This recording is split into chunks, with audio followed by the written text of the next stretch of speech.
บัดนี้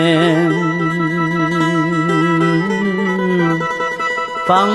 เอาถอนคำสอนโลกไม่ไผผู้ยั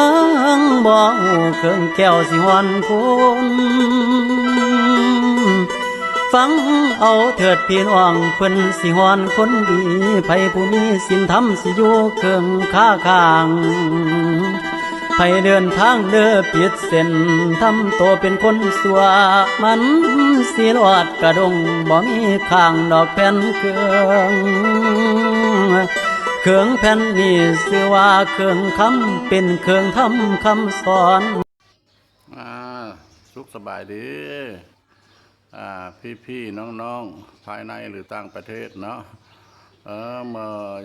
นี้เราอยากให้ทางท่านผู้ชมมาหุ่นจักกับวิธีของพ่อบ้านพะเลาะเนาะเมื่อนี้นะมันเป็นวันที่24บ่หรือ25เนาะแล้วมันที่25แล้วเนาะเดือนเมษาได้มาเยี่ยมมายามครูบาอาจารย์อยู่วัดบ้านนั่นเด้ออยู่วัดบ้านโคกเฮ็ด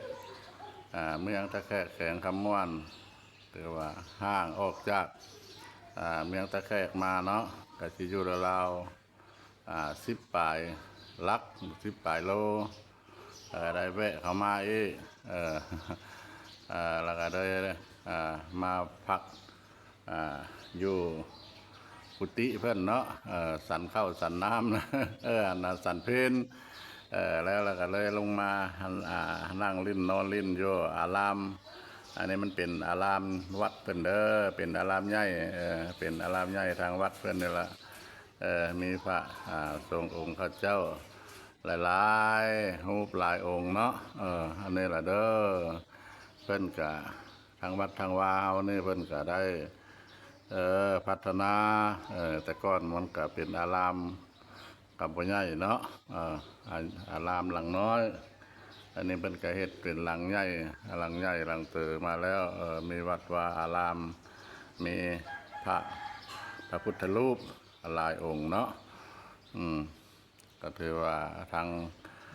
พ่อบ้านพะเลาะก็ได้เก็บภาพบรรยากาศให้ท่านผู้ชมผู้อยู่ทางบ้านทางเมืองต่างเมืองต่างแขวงเนาะหรือต่างประเทศเป็นต้นลูกหลานเกิดใหม่ใหญ่รุ่นนำตะข้าพ่อข้าแม่อยู่ที่บ้านโคกเฮ็ดนาโดนเอาเนี่ยละแล้วก็ได้ไปหาเงินหาคำเนาะไปดำเนินธุรกิจหรือว่าไปพักษาอาศัยแต่สมัยสงครามได้ไปอยู่ต่างประเทศหูเห็นแล้วก็ให้เบิ้งตามคลิปพอบ้านพะเลาะนี่แหละมันเป็นแบบนี้เด้อวัดว่าอารามเฮาเนี่ยก็ถือว่าพออย่างนึงก็ได้หุ่งเฮืองเจริญไปในบัดเก้านึงเนาะก็ยังขาดเขินอยู่ก็ยังละอันหลายอย่างเป็นต้นว่ากุฏิหลังเก้ามันก็เป็นกุฏิไม้เนาะเครื่องดินเครื่องไม้มันก็ได้สุโทรมไปตามสภาพเนาะหลายฟ้าล่าปีไปแล้วมันก็มีอันดุอันฮักเนาะมันมีตัวปวกตัวยังขึ้นไปกินเพิ่นและกำลังสิเฮ็ดไม้ทางครูบาเติมเพิ่นเนาะเพิ่นก็เป็นเจ้าอาวาสเนาะอันนี้คือหอของเพิ่นก็ได้สร้างแล้วเด้อคือหอของครูบาเติมเพิ่นมาอยู่นี่เพิ่นก็ได้มีการสร้างสาพัฒนาแม่แต่เพิ่นยังน้อยอยู่เนาะอันว่าแล้วก็ยังเป็นบ้าวอยู่ละอายุก็ประมาณ20นั่นแหละเนาะเพิ่นก็ได้มาสร้างมาสากำลังเฮ็ดสร้างกุฏิปัจจุบันนี้กันเนาะกำลังสร้างกุฏิ